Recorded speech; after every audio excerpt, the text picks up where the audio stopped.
2013 সালের দেশের একটি বহুল আলোচিত নাম ঐশী। বাবা মাকে নিজ হাতে খুন করে দেশ জুড়ে চাঞ্চল্যকর ও মর্মাহত ঘটনার জন্ম দেয় পুলিশের বিশেষ শাখার পরিদর্শক মাহফুজুর রহমান ও স্বপ্না রহমান দম্পতির একমাত্র মেয়ে ঐশী।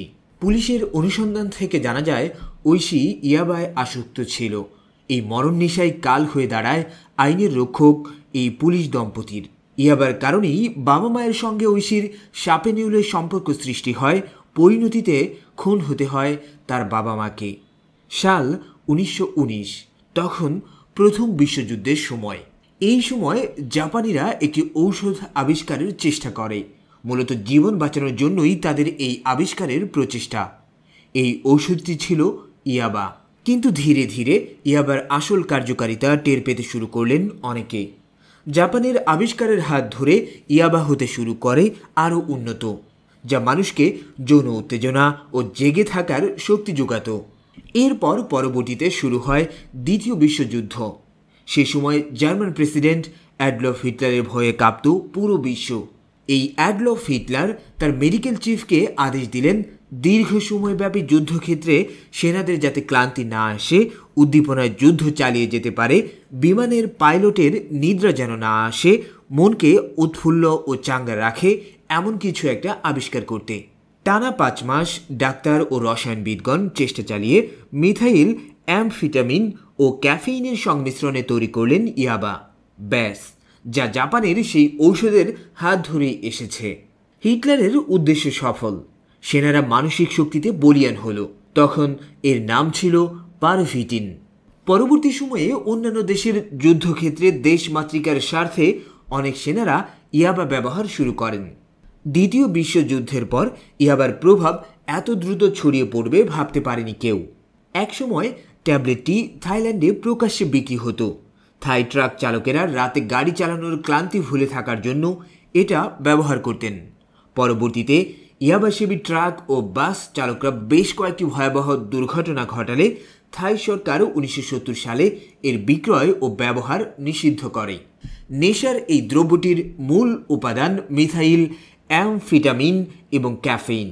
ইয়াবাতে 25 থেকে 35 মিলিগ্রাম মিথ অ্যামফিটামিন এবং 45 থেকে 65 মিলিগ্রাম ক্যাফেইন থাকে। থাই শব্দ থেকে আসা ইয়াবার মূল অর্থ ক্রেজি মেডিসিন বা পাগলা ওষুধ। এছাড়াও ইয়াবাকে বিভিন্ন নামে ডাকা হয়।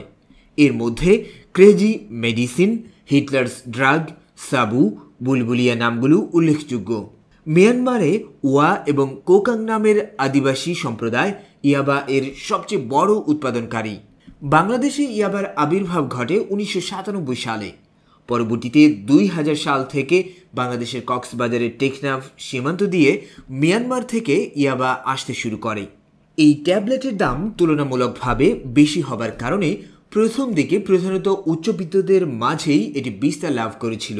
কিন্তু পরবর্তীতে নতুন নেশার আনন্দ নিতে রাজধানী ঢাকা সহ দেশের উঠতি বয়সী তরুণ তরুণী, গায়ক গায়িকা, নায়ক নায়িকারা এই ড্রাগ গ্রহণ করতে শুরু করে। ইয়াবায় উত্তেজক এমসিটামিন এবং ক্যাফেইন রয়েছে। ইয়াবা খেলে সাময়িক আনন্দ ও উত্তেজনা, অনিদ্রা, খিটখিটে ভাব ও আগ্রাসী প্রবণতা বা মারামারি করার ইচ্ছা, ক্ষুধা কমে যাওয়া ও বমি ভাব, ঘাম, কান মুখ লাল হয়ে যাওয়া এবং শারীরিক সঙ্গের ইচ্ছা বেড়ে যায়। তবে এসবই অল্প কয়েকদিনের বিষয়। দীর্ঘদিন ইয়াবা সেবনে বাড়ে হৃদস্পন্দনের গতি, রক্তচাপ, শ্বাস প্রশ্বাস এবং শরীরের তাপমাত্রা। মস্তিষ্কের সূক্ষ্ম রক্তনালীগুলোর ক্ষতি হতে থাকে ধীরে ধীরে। কারো কারো এগুলো ছিঁড়ে রক্তক্ষরণ শুরু হয়ে যায়। কিছুদিন পর থেকে ইয়াবাসেবীর হাত পা কাঁপে, হ্যালুসিনেশন হয়, পাগলামি ভাব দেখা দেয়, প্যারানয়া হয়।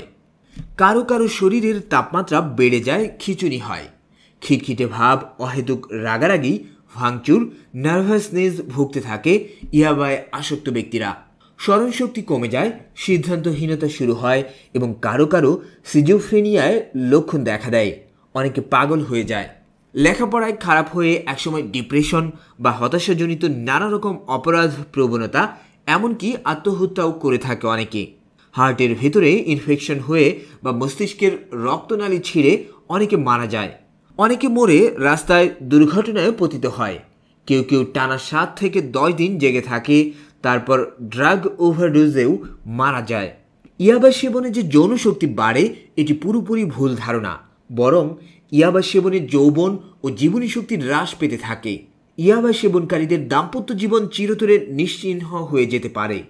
ইয়াবা সেবনকারীদের নার্ভ বা স্নায়ুগুলো 2 থেকে 3 বছরের মধ্যে অচল হয়ে যায়।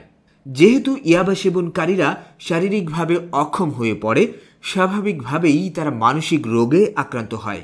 মাদকাসক্তদের মতে অন্যান্য মাদকের তুলনায় ইয়াবা অধিকতর বেশি কার্যকর এবং উত্তেজক হওয়ায় এর ব্যবহার এবং চাহিদা বেশি, এমনকি হিরোইনের চেয়েও বেশি। সবচেয়ে বেশি উদ্বেগের বিষয় হল ইয়াবা ব্যবহার বাংলাদেশের শিক্ষিত অভিজাত শ্রেণীর থেকেই শুরু হয়েছে, আর এখন তা ছড়িয়ে পড়েছে সমাজের আনাচে কানাচে। সঠিক উপায় খুঁজে পেলে যে কোনো বড় ধরনের সমস্যার সমাধান করাও সম্ভব। কেউ মাদকাসক্ত হলে সুচিকিৎসার মাধ্যমে তাকে সুস্থ করে তোলা এবং মাদকের ভয়াল থাবা থেকে মুক্তি দেওয়া সম্ভব। এজন্য শুধু ভালো চিকিৎসা ব্যবস্থা থাকলেই হবে না, পাশাপাশি প্রয়োজন রোগীর প্রবল ইচ্ছাশক্তি। মাদকাসক্ত বা ইয়াবা আসক্ত ব্যক্তিদের কয়েকটি ধাপে চিকিৎসা করা হয়, যার প্রথমটি হলো ডিটক্সিকেশন পদ্ধতি। এই সময় মূলত রোগীকে একটা মাদক নিরাময় কেন্দ্রে বা পুনর্বাসন কেন্দ্রে ভর্তি করানো হয় এবং সেখানে তাকে মাদক সেবন থেকে দূরে রাখার চেষ্টা করা হয়। পুনর্বাসন কেন্দ্রে রোগীকে শারীরিক ও মানসিকভাবে সুস্থ করে তোলার পাশাপাশি তার ইচ্ছাশক্তি বৃদ্ধি এবং আত্মবিশ্বাস তৈরি করার এক ধরনের প্রচেষ্টা করা হয়, যেটা অবশ্যই দীর্ঘমেয়াদী ভালো ফলাফল দেয়। এছাড়াও কঠোর আইন, সামাজিক সচেতনতা বৃদ্ধির মাধ্যমে যুব সমাজকে এই মরণ ফাঁদ থেকে রক্ষা করা যেতে পারে।